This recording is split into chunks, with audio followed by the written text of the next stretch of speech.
बहुत पुराने समय की बात है। कौशल देश के राजा प्रसेनजीत के राजपुरोहित की पत्नी ने एक पुत्र को जन्म दिया। माता पिता ने बालक का नाम अहिंसक रखा। बालक बहुत बुद्धिमान, योग्य और सज्जन निकला। जब वो युवा हुआ तब उसके माता पिता ने उसे समय के विख्यात विश्वविद्यालय के एक प्रसिद्ध आचार्य के पास अध्ययन करने के लिए भिजवा दिया। वहाँ वो शीघ्र ही आचार्य का प्रिय शिष्य बन गया। उसे बहुधा भोजन के लिए आचार्य के निवास पर बुलाया जाता। आचार्य उसकी ओर संकेत करके अन्य विद्यार्थियों को कहते, देखो अहिंसक कितना बुद्धिमान है। उसने थोड़े समय में ही इतना सब कुछ सीख लिया जिसे तुम लोग वर्षों से भी नहीं सीख पाए। तुम्हें उसका अनुकरण करना चाहिए। इस पर अन्य विद्यार्थी अहिंसक से ईर्ष्या करने लगे। उन्होंने उसकी छवि को धूमिल करने का षड्यंत्र भी रचा। ये सब षड्यंत्र करने के बाद आचार्य ने उसको विश्वविद्यालय से निष्कासित कर दिया। उसे अपने निष्कासित किए जाने का बहुत ही धक्का लगा। उसे अपने निष्कासित किए जाने का कोई कारण भी नहीं समझ में आया। वो दुखी मन से घर लौटा।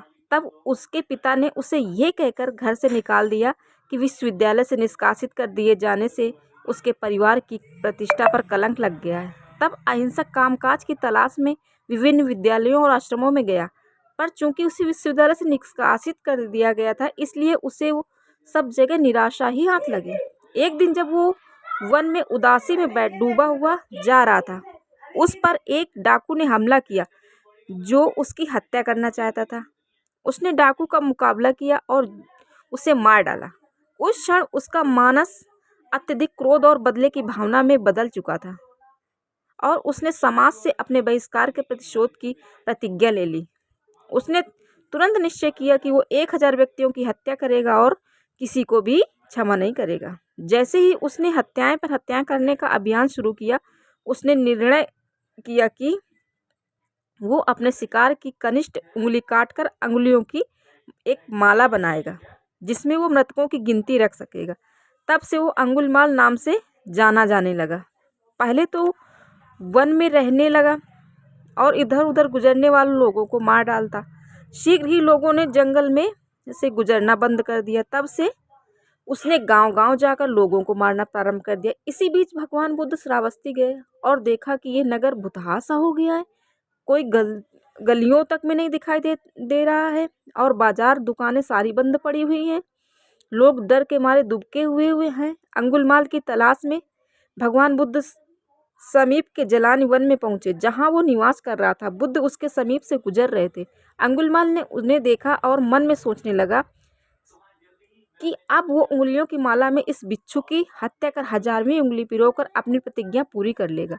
वो बुद्ध का पीछा करने लगा पर उन्हें पकड़ नहीं पाया। इस पर उसने अपनी चाल तेज कर दी। लगभग दौड़ने सा लगा, लेकिन फिर भी बुद्ध के नजदीक नहीं पहुंच पाया। हालांकि बुद्ध शांत और धीमी गति से चल रहे थे। अंत में अंगुलमाल चिल्लाया, बिच्छू रुको रुको, मैं कहता हूँ रुको। बुद्ध ने शांतिपूर्वक उत्तर दिया, अंगुलमाल मैं तो रुका हुआ हूँ, तुम नहीं रुक रहे हो। ये सुनकर अंगुलमाल स्तब्ध सा रह गया।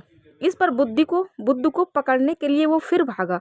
लंबे लंबे डग भरते हुए उनके पास पहुंचकर उनसे पूछा, आप रुके हुए हैं, इससे आपका क्या मतलब है? मैं तो रुक गया था और आप ही चल रहे थे। बुद्ध ने उत्तर दिया, अंगुलमाल मैंने लोगों को कष्ट पहुंचाना बहुत पहले से ही रोक दिया था।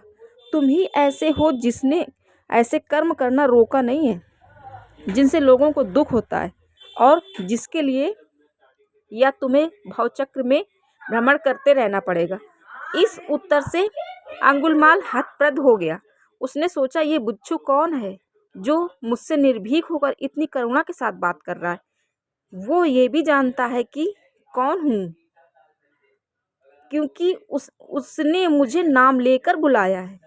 उसने बुद्ध की ओर निहारा और जब उनकी आंखों से आंखें मिलाई तब उसे आभास हुआ कि वो आज तक किसी ऐसे व्यक्ति से नहीं मिला है जिसने उसकी ओर नजर उठाकर इतनी करुणा और स्नेह से उसे देखा हो।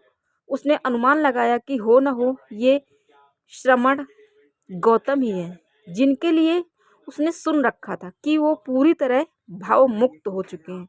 अपने अश्रुपूरित नेत्रों से उसने बुद्ध से कहा, अब मेरे लिए बहुत देर हो चुकी है। असीम करुणा के साथ बुद्ध ने उसे समझाया कि सबसे बड़ा काम जो अंगुलमाल कर सकता है वो है अपने नरसंग जीवन का परित्याग। इसके फलस्वरूप उसके कुशल कर्मों का उदय होना प्रारंभ हो जाएगा। अंगुलमाल तुरंत बुद्ध का अनुयायी हो गया।